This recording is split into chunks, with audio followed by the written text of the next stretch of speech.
Welcome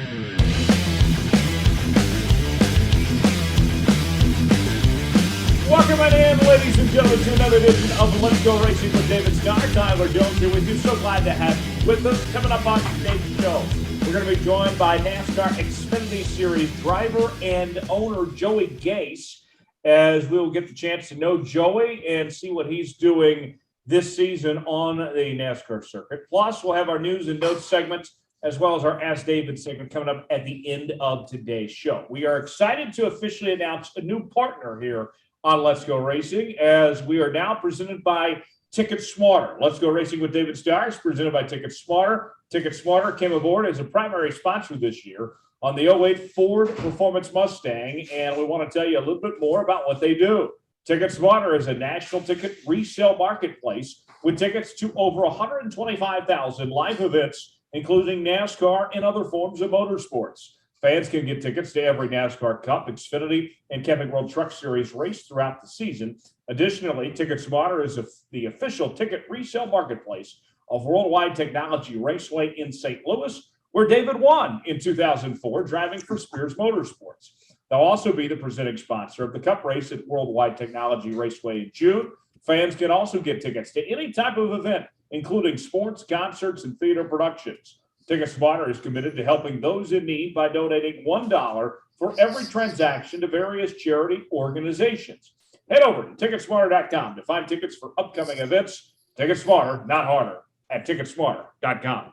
David, glad to have Ticket Smarter on board and to be a part of the show and on your car this year. Man, tickets. LI. Man, just a great company, great people. And hey, for all your tickets need, go to Ticketsmarter.com. But man, what a great company, along with Brett Baer, special report Brett Baer. Hey, man, anytime you got great sponsors, it's such an honor. And man, I'm truly honored to have Ticket Smarter on our '08 Ford Mustang, no doubt about it. And how you doing, Tyler? I'm doing great. Doing great. Good to be with you tonight. And Dominic joining us from the road this evening. As Dominic, you've been to quite a few states the last couple of days. And he's got a little lag time, so bear with us as we record this podcast with Dominic tonight.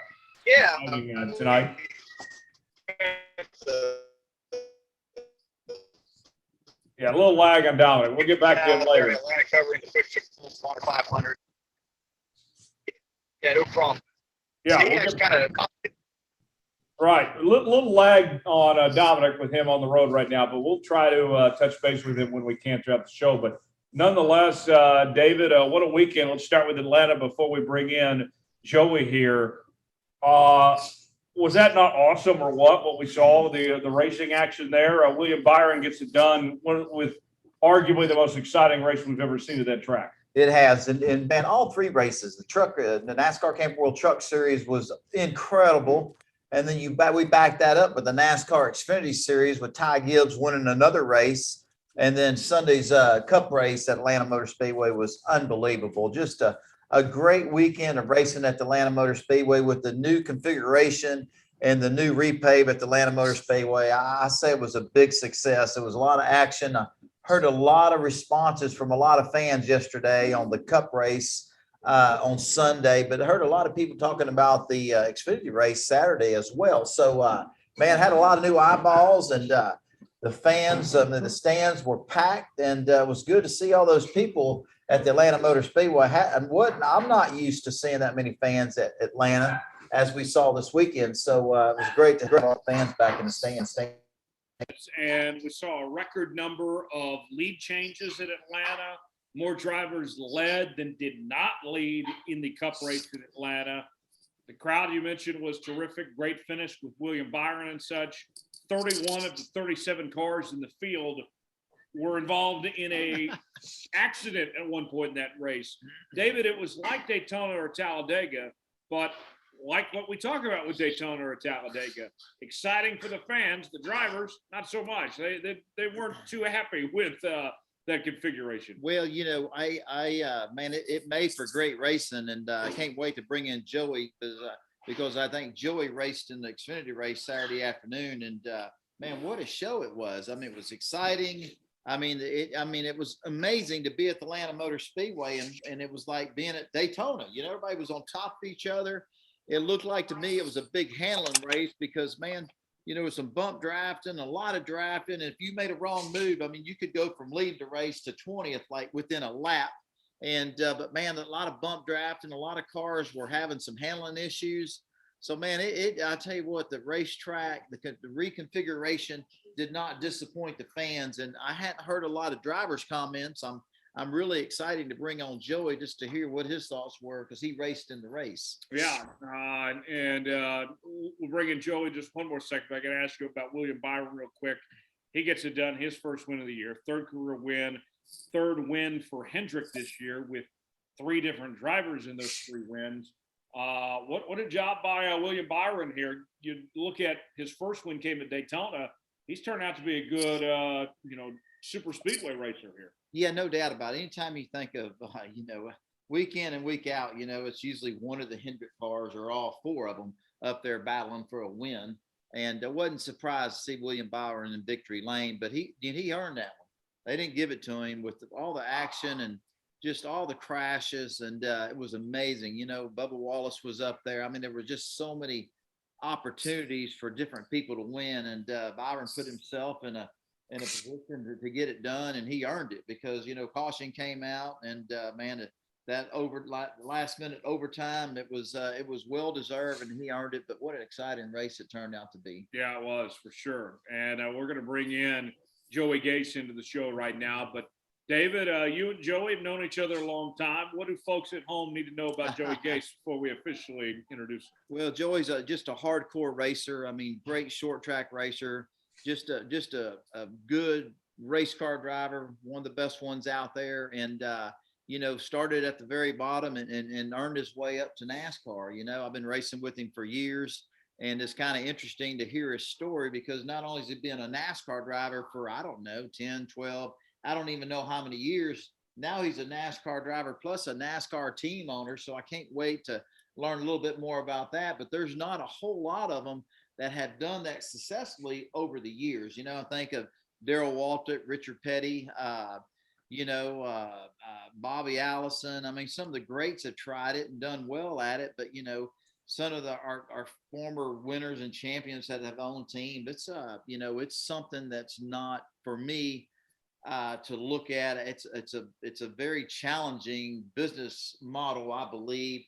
But I think Joey's done well with it in his short time as a team owner, and looking forward to hearing from him. Joey, appreciate you joining us, man. How you doing tonight, man? I'm doing good. Thanks for having me on. Well, Joey, man, thanks for having us. I know you're at the house. You've been working all day, getting ready for COTA race this weekend. Man, take us back to the start, Joey. How did was your dad, was your mom? How did Joey Gase, how did you find racing? Was your family in it? Tell us. I've always been around racing, and I've always loved it and always wanted to do it. Ever since I can remember, it's all I've ever wanted to do, and I've always loved it. My dad raced before I did, just at the local short track level at Hawkeye Downs Speedway and Cedar Rapids, Iowa. And I love going to the garage with him, and it was just a family thing. It was just him and my uncle and my grandpa and a few of his friends would work on the car and go race every Friday night at Hawkeye Downs, and I just loved it. I don't know what got me hooked exactly on it, but it was just something that I loved and something that gets in your blood. And they bought me my first, I got from Santa when I was 4 years old, my first go kart, and I turned thousands of laps in the driveway. And then when I turned 8, I got my first competitive racing go kart and went out and won my very first race out, which was awesome, and shocked my dad and my uncle, and then shocked the competition, and they weren't too happy about it to say the least. But they tore us down and said we're cheating, and they didn't find anything. So that was cool. And then when I turned 14, I started to drive my dad's old modified. And then when I was 16, I was the youngest track champion in late models at our home track. And then everything kind of took off from there. And when I was 17, which would have been 2010, I actually went and raced for your current car owner, Bobby Dotter, in late models, and Butch Miller. And we got a lot of track records and poles and good finishes. And then he introduced me to Spraker and Benny Gordon. And Benny was really the one that helped me make the big jump into then Nationwide, now Xfinity. And it was kind of really a funny story how it happened. I was supposed to be doing K&N race for Benny at Iowa, and we really wanted to do it. Iowa was my home track, and the car wasn't completely prepared for us, and we ended up missing the race. And Benny said he'd make it up to us. And then that same year, he introduced me to Archie St. Hilaire, who just started up his own Nationwide team. And he made it happen to where I could get in Archie's car at Iowa. I just turned 18, and I only did one ARCA race, skipped over the trucks completely, and just went right to Nationwide. And I was able to get approved for Iowa just because I've been racing there since I was 15, and late models and the Pro Cup and whatever it might be. And we actually finished 20th in that race, which was the best ever finish for Go Green Racing at that time, which was really cool, and kind of really made my career take off, and made people notice. And the funny thing was, we got 20th, and I'm like, man, this is easy. We got this figured out. And then of course after that, it was a little rough going for a little bit. And in 2012, we thought we were going to do the full season with Archie, and sponsor fell through. And then I was looking to run Iowa, and we found our buddy Jimmie Means and got in the seat. We were doing well and blew up. And the good news was for me, Jimmie was such a small team at that point, and mainly doing starting parks, and they mounted my seat in the car. And I was even smaller then than I am now, and no one else could fit in my seat. So Jimmie just kept letting me drive the car, and that's no lie. And that's how I really got my big break. And we know Jimmie kept putting me in the car. He started to make more races than he normally would, and we'd make a few races doing starting parks, and then he'd let me race a race. And then we slowly started to get sponsorship, and I drove for Jimmie all the way till 2017. And Jimmie, I like to say, he saved my career, and I feel at the same time I kind of saved his team. We really helped each other out a lot, and I definitely owe a lot to Jimmie on where I am today, for sure. Man, Joey, that's amazing. Just to take us, going back from the start and just winning your first go-kart race, the first time out, and spanking the competition, and they realize, hey, it wasn't you were cheating, you just had a lot of talent, you know what I mean? And surprising your own dad and uncles is amazing. But I find it intriguing because, man, you mentioned Butch Miller. Unbelievable talent, race car driver in NASCAR, ASA.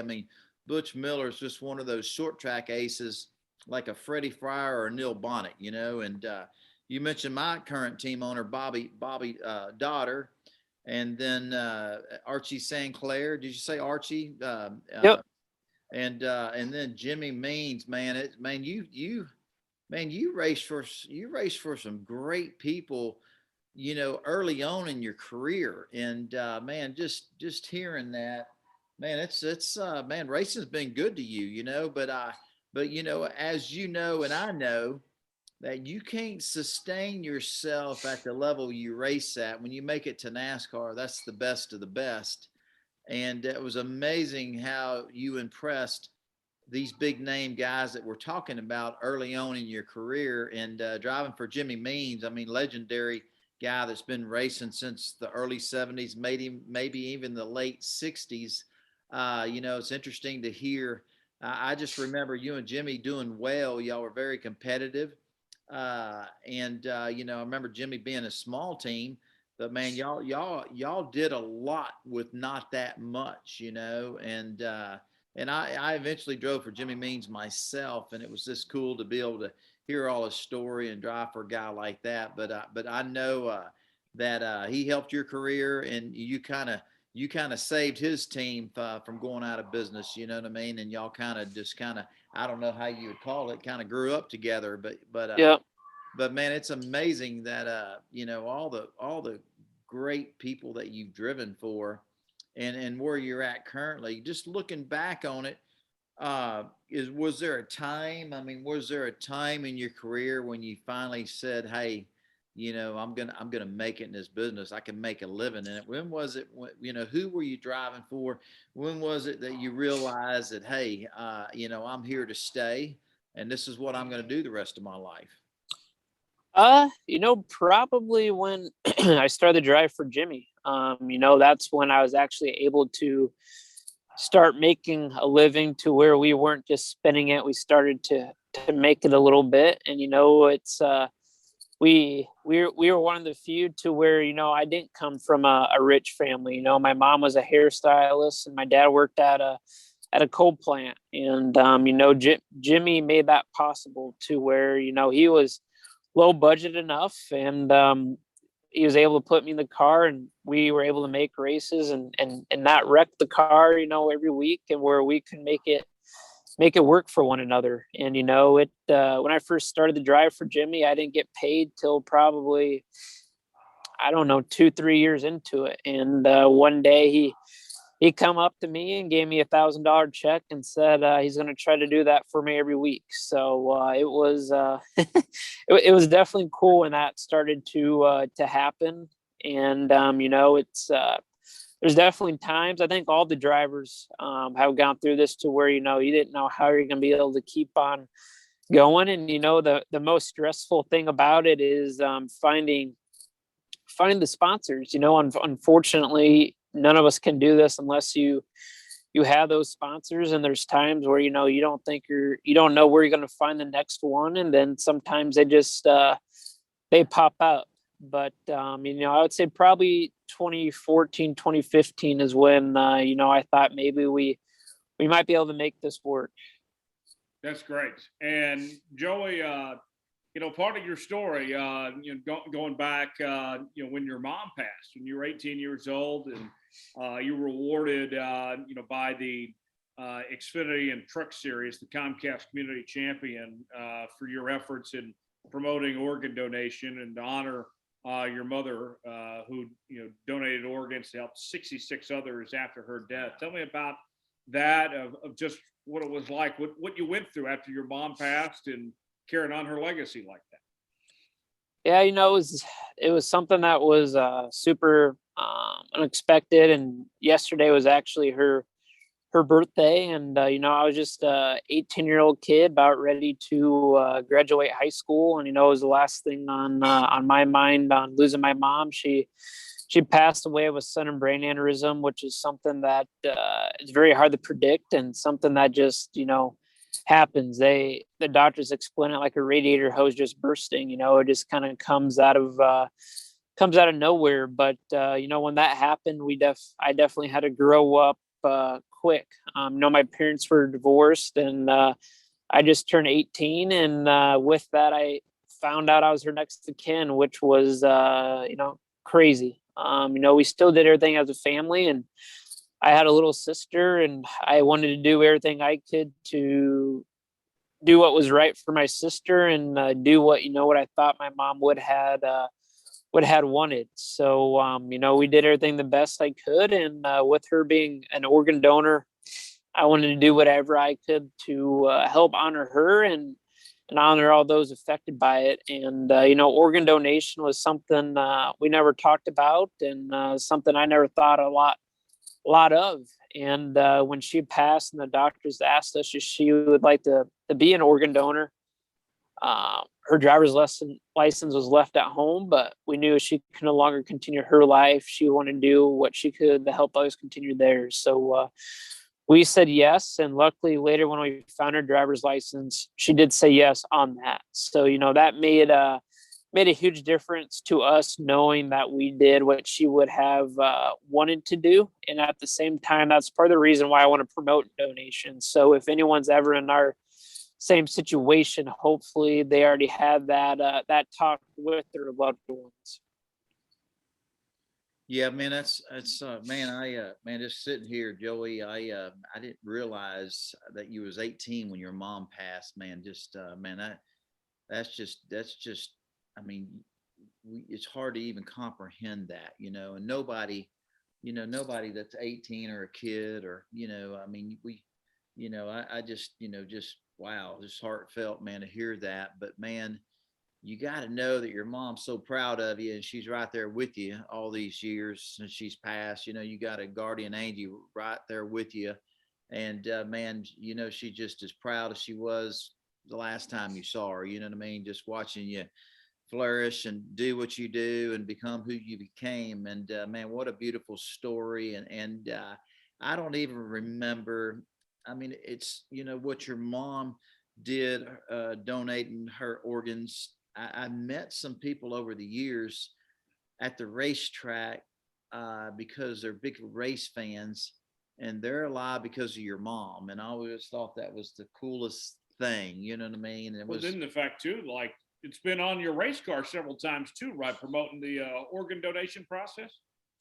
Yeah, we've two of my mom's recipients have been able to be to the racetrack, which is really cool. And knowing that they're living on through her, which is or she's living on through them, which is a crazy thought, but really really cool. And but yeah, well, that's something we do big time is promoting donation, and it just happened to be that Donate Life and the different OPOs across the nation are one of my biggest sponsors ever since the beginning of NASCAR, basically ever since 2012 when it all started. So they, so we've been teaming up with them for 10 years now, which is crazy and really cool. And it's cool it's awesome to have any sponsor, of course, but having a sponsor that you truly care about makes it that much cooler. And man, what a great sponsor, because you're changing people's lives. I mean, I can't think of a more meaningful partnership that you have in, getting people to think about, hey, are you an organ donor? And if you're not, would you like to be? Sign up for it. But man, y'all's cause there, it has so much meaning. It's changing people's lives. It's giving people lives, and all started with your mom, so it's just a beautiful story. But man, Joey, that's man, thank you for sharing all that with us. But hey, man, take us, how does a freaking successful race car driver, or why does a successful race car driver want to start his own racing team, man? Tell us about what's going on today, man. It's exciting and it's amazing. You and your dad and y'all are such a tight family. It's cool to see you and your dad, y'all, there's a lot of love there, and I love seeing that family unit. And, man, this all came about. I mean, I don't know if this was planned for years, but man, I heard about it in the wintertime or a little bit last year from you, but man, y'all come a long way in a short period of time. And man, first time team owner, you made every race and y'all are doing well. Yeah, it's something I've been thinking about doing for a while, and even since my last year with Jimmie, I've been somewhat thinking about it, and we did it for a bunch of different reasons, and this year kind of pushed us over the edge to do it, I guess, and a lot of different things kind of fell in place to do it. The last 2 years I've been pretty much full time in the Cup Series with Rick Ware Racing, but with the next gen car coming out, it made it really really hard to continue Cup racing because of the costs kind of went through the roof for a smaller Cup team to where it used to be. David, firsthand, what it costs to go do that with the old car, and now with the new car, it's 2 to 3 times the sponsorship. So a lot of my sponsors couldn't handle that. And then at the same time, I knew the go down back to Xfinity and make a living could be a little tough. And then, we bought our own speedway car last year and kind of made some baby steps with it. And then I met Shane Lee, and I went and saw all the equipment he had at H2 from the H2 stuff. And I was going to plan on buying a few things from there. And they made me an offer on everything that I couldn't pass up. And then on top of that, I met Patrick Immerling, and which was crazy how that happened. I didn't even know he owned, the 23 equipment and everything in number from Hour. And that all happened from a guy who wanted us to rent his shop together and split it. And that ended up not even happening, but it got Patrick and us talking, and I owned everything he didn't own, and he owned everything that I didn't have in a number. And we said, hey, let's team up together. So we basically started this deal, and we moved into the shop January 1st, and we took off running with it. And like you said, so far for the most part, so good. And we went to Daytona with 2 cars, which was crazy, and both cars got in, and we've been hanging right in there ever since. So it's it's a deal to where I've been on some teams where I've been like, man, I gotta be able to do a better job than what we're doing here. And not to talk bad to people I drove for in the past, or anything like that. And I've learned so much from the great people I drove for in the past, but there's just some things I thought I could maybe do better and control my own destiny a little bit. And it's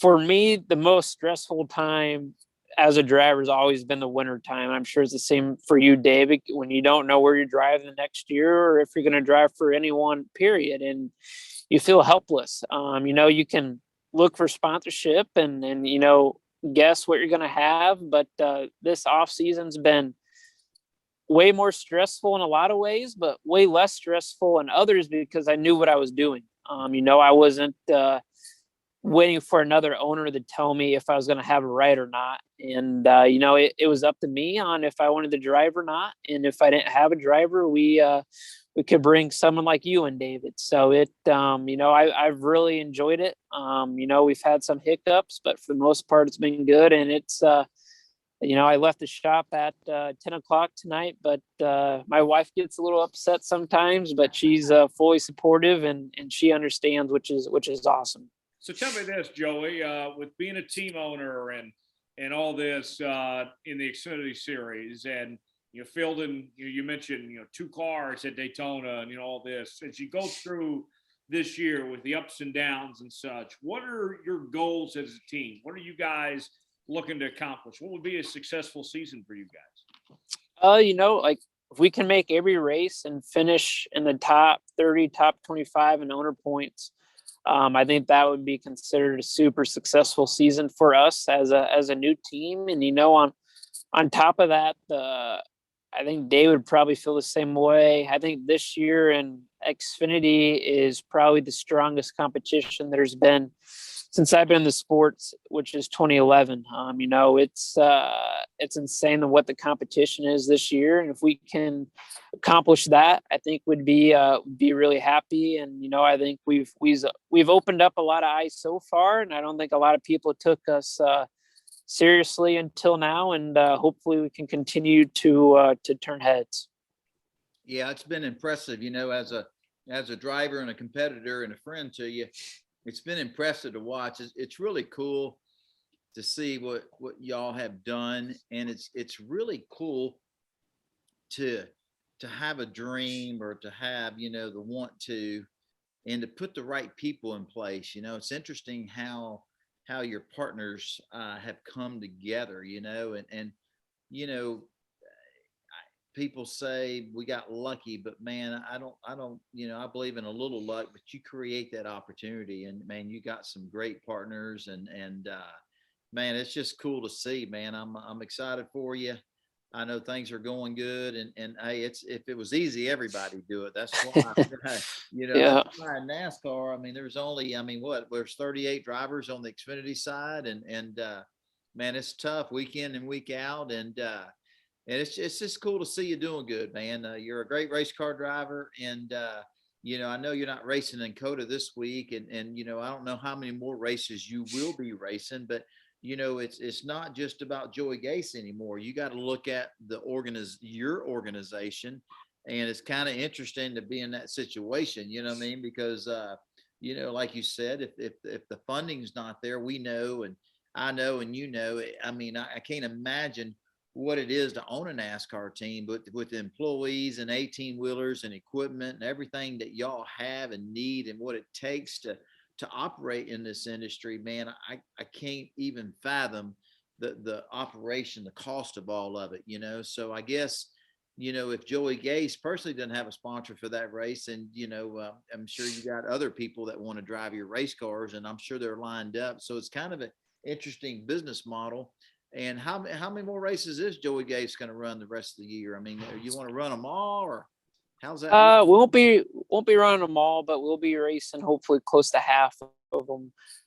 Myself, I've done half of them so far, and I'll be back in the seat again in Richmond here in 2 weeks here after COTA, and really excited about that. Richmond's by far one of my favorite tracks, but like you said, we got to make it work financially, and let other people drive that we trust, that we think can do a good job when myself or Patrick doesn't have the funding for us to drive it ourselves in that Pacific weekend. A couple more things for you, Joey, before we move on. I got to ask you, you're an Iowa guy. Landon Castle, also from, I believe, the same area you're from and such. Some good drivers out of the Midwest. We talk so much about, North Carolina or California. I mean, kind of gets forgotten about. You guys are a good crop, a good crop of drivers from not too far where you're from and such. Yeah, I'm really proud, of Iowa and the Midwest in general. How many good drivers come through there, and we got, in Iowa, like you said, Landon and myself are actually from the same town, and he grew up racing against my dad, which was cool. And I was always one class or two classes behind him normally, but we have Rhett Moffitt, we had Michael Annette, and I feel like I missed one other guy from Iowa, and we got Sammy Smith coming up through there as well. But Wisconsin. I used to race with, Joey.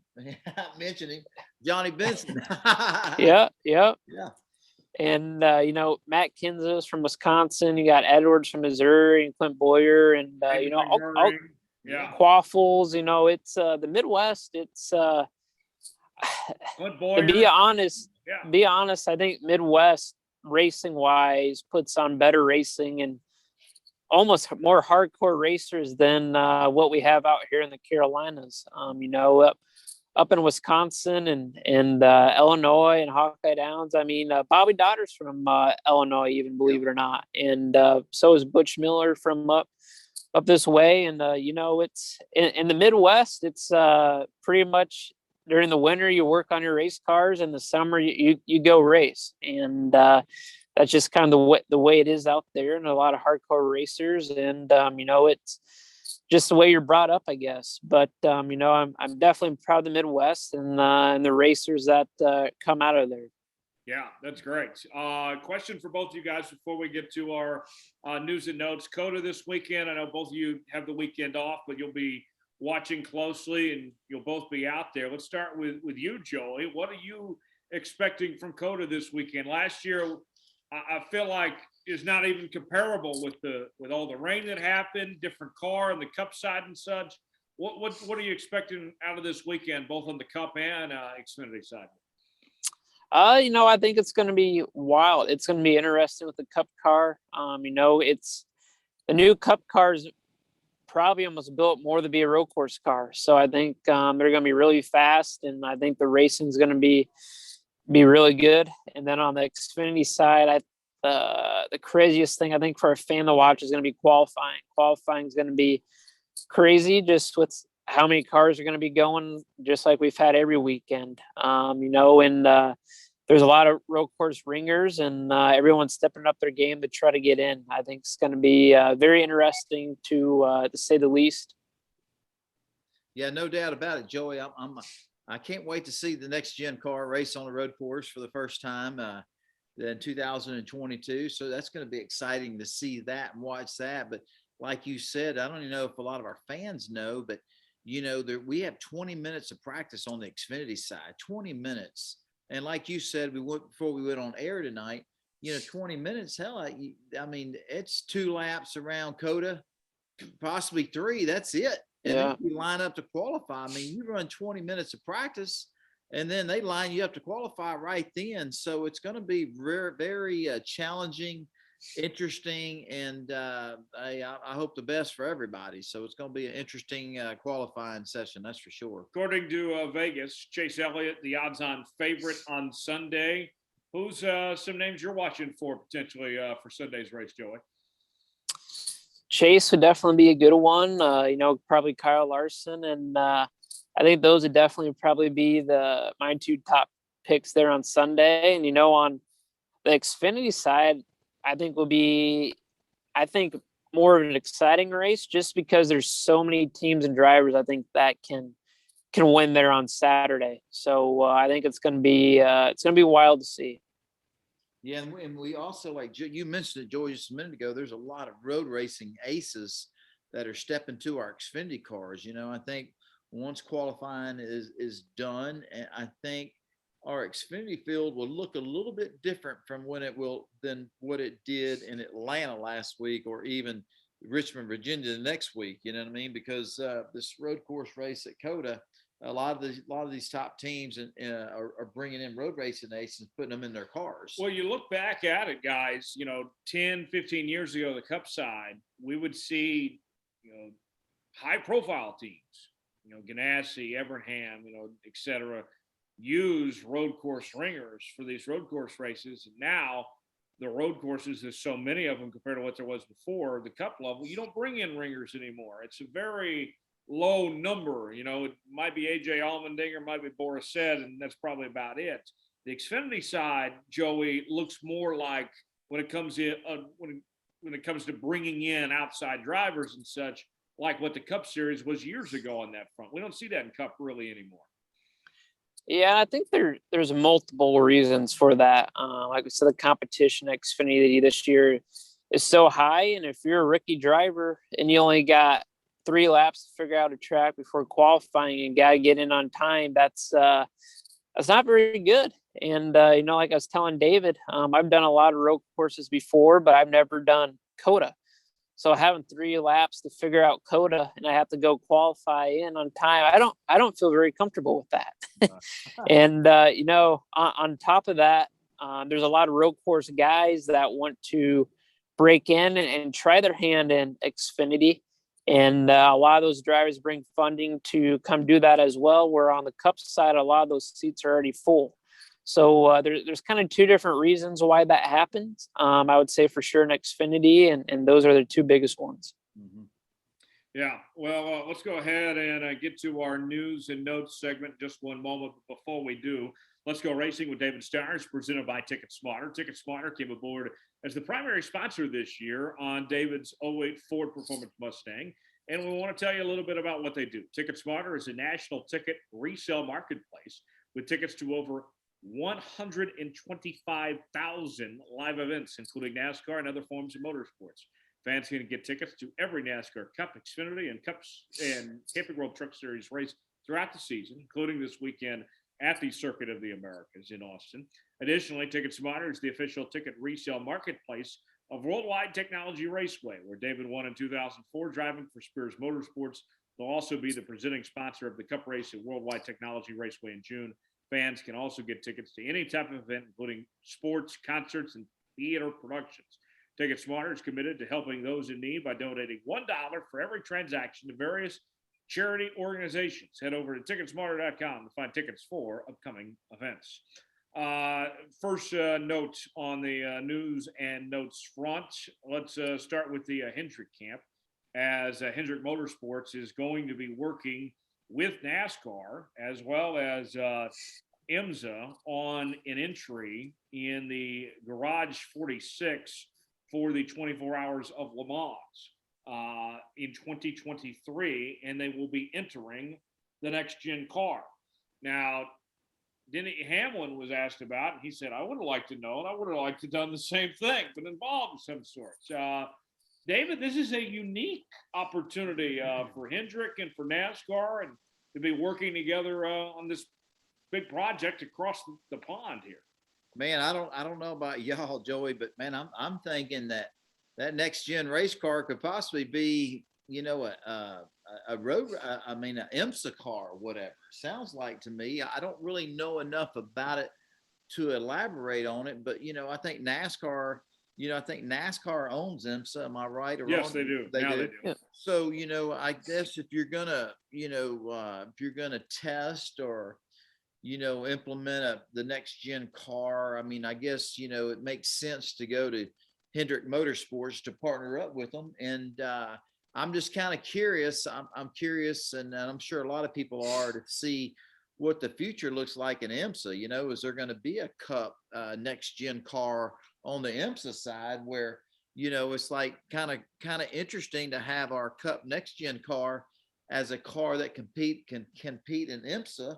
So now does it take you know, the NASCAR Cup Series owners, and now that they have the same equipment and the same type of race car that can race on these road course races, I mean, does it give them an opportunity to not only race in the NASCAR Cup Series, but now they have the right car and the equipment to have another, to race in another series. So I know it's kind of interesting to me. I don't really know that much about it, and I'm curious to hear what Joey's take is on it. I think you're on the right path. And, you know, a lot of people kind of told me they designed the next gen car actually off of some of the things they were doing in IMSA. So I think there's definitely a lot of things intermixing in that. And I'm excited to see NASCAR be represented, you know, on a worldwide level like that in Le Mans. I think it's going to be really cool, and hopefully it'll open a lot of eyes and draw even more people to NASCAR. Well, and I would guess, guys, even though this will be a new adventure for NASCAR and Hendrick Motorsport, Hendrick doesn't do anything small time. No. They go everything at first class. It might not go great initially, but they're going to work extremely hard, and they're going to figure this out pretty fast, I would think.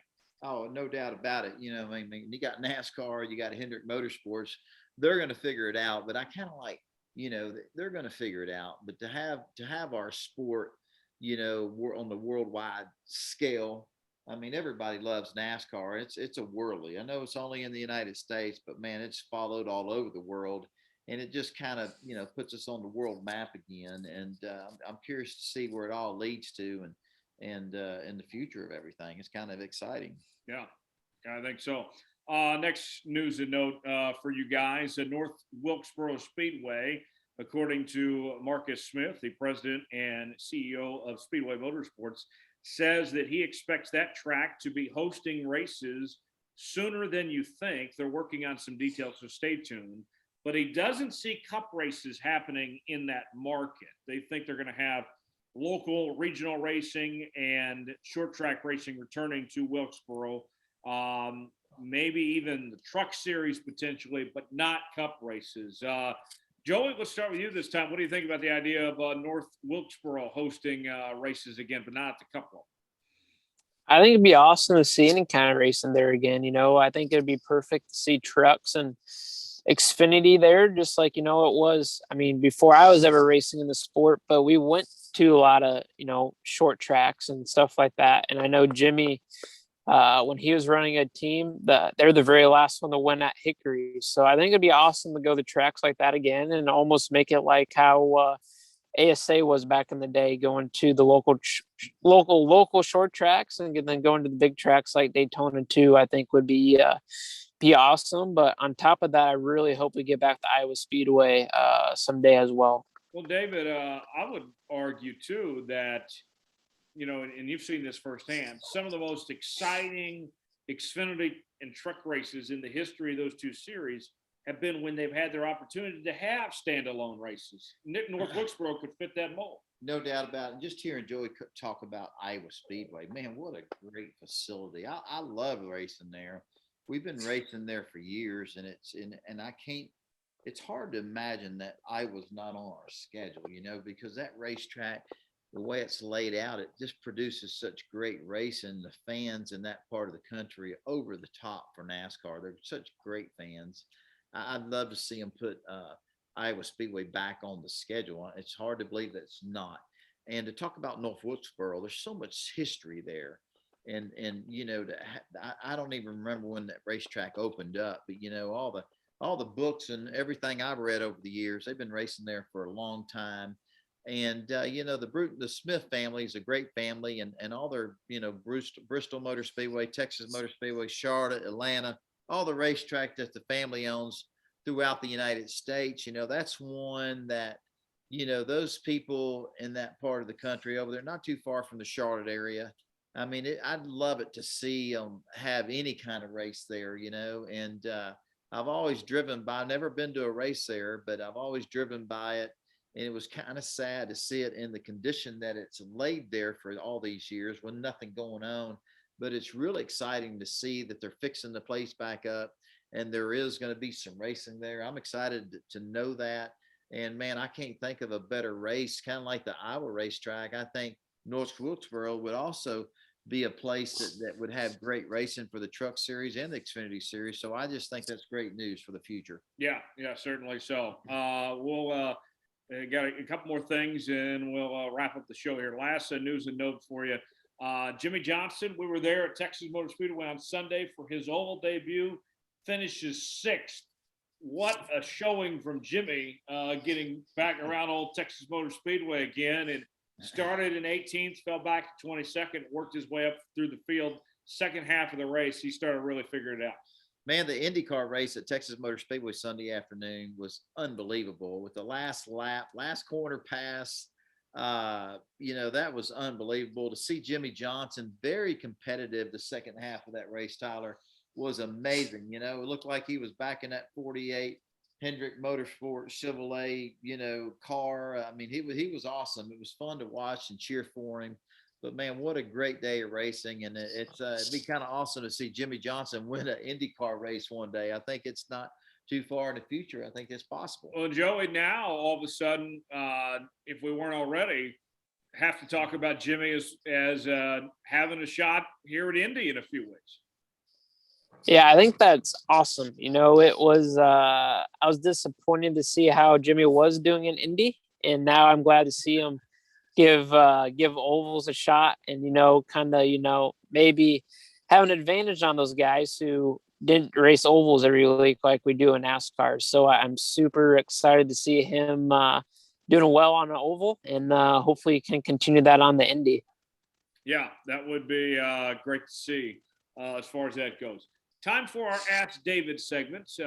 Each week we ask you to submit questions to us on Facebook, Twitter, and by email. Facebook.com/David Starr Podcast, Twitter @Starr Podcast, and email davidstarrpodcast@gmail.com. And our first question from the inbox, it comes from Bill. And Bill wants to know, this question's for Joey. Joey, what comes to mind as far as racing memories with David? Me and David, we've raced a lot next to each other. We've always kind of been on the same level of teams here the last really since I've been in the sport, and we've always raced really hard with each other, but clean. I remember always trying to go for top 20 points. I think was always a big battle between us a lot, and we've definitely raced around each other a lot. Yeah, we have. He's a great race car driver, and people don't know this, and I'll say it. Joey's driving the wheels off the car he's driving, and I'm driving the wheels off the car I'm driving. And man, I don't even think the leaders are driving as hard as me and Joey are driving. Yeah. But man, we're racing the wheels off these cars, and we me and Joey and others, we got a pretty damn good race going on, and that's what. I know Joey's such a great race car driver because we run many a lap side by side, and he's passed me and I'm past him. But, it's the circumstances of the teams we're with, and we're blessed that we can make a living doing what we love to do and that we're out there racing. But, I know if you put Joey Gase in a Gibbs, on the Xfinity side, you put him in a Gibbs car, he's going to park that car in victory lane when they wave the checker flag, but it's just the circumstances of everything. We're driving our tails off, and you don't race at the level we race at if you're not capable of winning. But man, it's been fun over the years to race with you, Joey. Yeah, that's really cool. We got one more question. Joey's phone's about to die, so we'll get this in before we kind of wrap up here. Oh, and we just lost Joey. So I'll get the question to you instead, David. What is your favorite track? That one comes from Larry. I think I know, but maybe remind the folks out there. Well, I mean, Larry, I like them all. Let me just say, I love to race. Daytona, Martinsville, I love them all. Talladega, it doesn't matter. I love short track racing first and foremost. But man, I love the 1.5 mile tracks. I love the super speedways. But you asked what my favorite track is, and I would be sitting here telling you a lie if I didn't tell you it was a Texas Motor Speedway. It's here in my home state where I live. I love the Texas Motor Speedway. I have my own NASCAR racing school at the Texas Motor Speedway. And if you want to check out teamtexas.com, you'll see what we're talking about when I say my own racing school, my own NASCAR stock car driving school. And but I love the Texas Motor Speedway. I love racing there, but I love racing anywhere. All the racetracks that we have that we race across America, I just love to race. I mean, if we were racing outside in the cul-de-sac, I mean, I love to compete. I pinch myself just because I get to do this week in and week out, and I love competition, and man, I'm still living that awesome dream. Well, and you mentioned Texas Motor Speedway, and we're out there for the IndyCar race, and there was questions this weekend about how the track would work with the PJ1 out there, because IndyCar hasn't done well in the past. And although it didn't look like the racing that we saw prior to when the PJ1 was put down, the guys were starting to figure it out. I mean, the last lap pass from Joseph Newgarden came from him taking a chance at taking on that PJ1. That was good to see Texas kind of come to form and the Indy race be exciting. Yeah, it's kind of interesting. I've been reading up a lot over the last couple of years about the PJ1, the PJ1 they put down for our NASCAR races. It really widens the racetrack out and gives the Texas Motor Speedway 2, 3, maybe 3.5 lanes of great racing. Unfortunately for the Indy cars, their Firestone tires they run on, I think the Firestone tires, they don't like that PJ1. And when the Firestone tires drive through the PJ1, even when it's been sprayed down 6 months ago, it's still like the Firestone tires, it's like hitting ice, but I think the IndyCar, we were there Sunday to see the IndyCar race, and they did not get into the PJ1 traction stuff, but they started to the second half of the race. I just thought it was a great race. And when Joseph Newgarden won the race, he went up in the PJ1 stuff and made the pass and did it successfully. But, it's just, from the Texas Motor Speedway standpoint as the racetrack, which is an awesome racetrack, they've had great IndyCar races in the past, incredible. But, they're trying to put the PJ1 down for our NASCAR races, which makes our NASCAR racing so much better.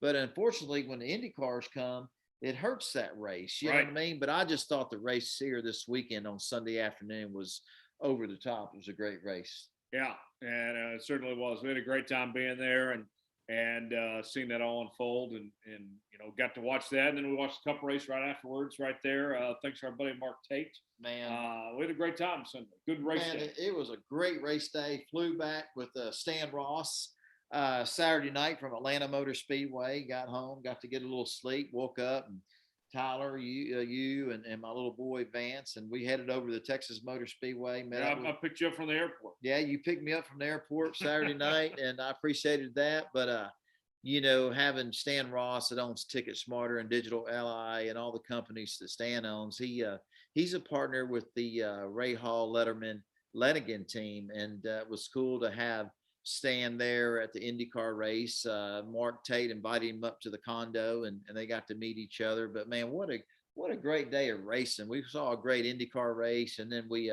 watched the Cup race from Atlanta Motor Speedway there in Mark Tate's condo, and it was just a great day of racing, and it was unbelievable, man. So I'm looking forward to Dakota this weekend to see how all that turns out. Yeah, I'll be out there. You'll be there.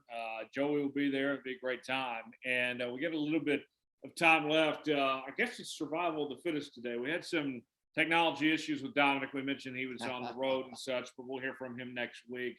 Joey had to go. His phone was dying, but here we are. You and I are here at the finish of the show. So I want to take these last couple minutes to talk about our new partner, Ticket Smarter, who's now the new presenting sponsor of Let's Go Racing. And Ticket Smarter, a great company. I've met Stan now a couple of times the last few weeks. What a great guy. And his company, Digital Ally, based in Kansas City, doing a great job. And, you know, they're big NASCAR, big racing people. I mean, it's they're all in, not just invested in you, they're invested in this whole sport. They are, you know, and you know, Ticket Smarter, they're you know, I can't tell you all the other, you know, basketball. I mean, there's so many different sports Ticket Smarter is involved with on tickets, NFL, Major League Baseball, all of it, you know. But what an honor. I'm just so honored and can't wait to get back in my Ticket Smarter Ford Mustang for the Richmond race in 2 weeks. I can't wait to do that. And but man, we're so blessed to have great sponsors like Stan Ross with Ticket Smarter and Digital Ally, and Brett Baer with you know, Special Report with Brett Baer. I mean, to have Brett Baer on board with us is just, I'm so blessed and honored to, you know, all the sponsors that make our sport what it is. And I couldn't race, Joey couldn't race, and you know, all the other drivers out there. We can't race without these great partners, and it's so important to just talk about them and love on them, and just to make sure that this industry of NASCAR racing, the platform we have, that it, you know, that it works for them. And man, I couldn't thank Stan Ross enough and Ticket Smarter enough for the support, to back me and to back our SS Greenlight racing team. It means so much to me. Yeah, best way to buy tickets. We're not even just talking all sports here, concerts, you know, shows, anything that you want to go to. Check out Ticket Smarter for more information there. Those guys will have you covered. That is ticketsmarter.com. Is where you can get all the details there. Now, we're about to head to Dakota here this weekend. You're not racing, but the SS Greenlight guys will be out there racing, and you got a pretty good driver actually filling in for you this weekend. Well, you know, you got Joe Graff Jr. will be in the 08 car, and then we got Cole Custer that's going to be in the 07. And man, you know, Cole Custer, I mean, he won the California Xfinity race, and that was awesome for SS Greenlight Racing. First win they've ever had. First win they ever had, and you know, you know, I hope to see Cole Custer back in victory lane in our 07 Ford Mustang for SS Greenlight Racing, and even my teammate Joe Graff Jr. Love to see him make the field and have a great race, and in the 08 Ford Mustang, and so we'll see how it all works out. It's going to be an exciting weekend. I'm going to be there all weekend long, and but I'm definitely looking forward to Richmond the following week, where I get back in my Ticket Smarter Ford Mustang to get back on with the schedule, you know, on the racing again. But I'm excited that Coda's here. To have another NASCAR race in the state of Texas is awesome. And last year, it was amazing. It rained for 3 or 4 days there in Austin, Texas. Fans were everywhere. I was so, Tyler, it was amazing to see all the people there at the race, and the weather conditions were horrible. And it was such a safety hazard to even have the cars on the racetrack last year, but NASCAR did a great job, and all the drivers did the best they could. And man, they put on a race, the best that we could in our industry when it rains. And man, I saw a forecast earlier today. Looks like we're going to have sunny skies, great temperature, great weather, and I'm excited to see how, you know, our NASCAR Xfinity cars, the Truck Series, and the Cup Series, how the racing is going to be at COTA, because really this is the real test. Last year you couldn't really judge anything because the weather was so terrible.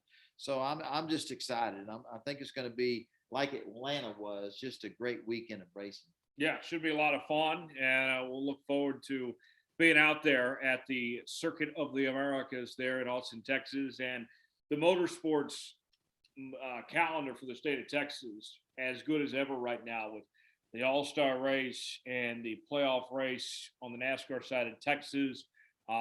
This race at COTA, we just had IndyCar at Texas, and then also we'll have COTA hosting the F1 race at the end of the year as well.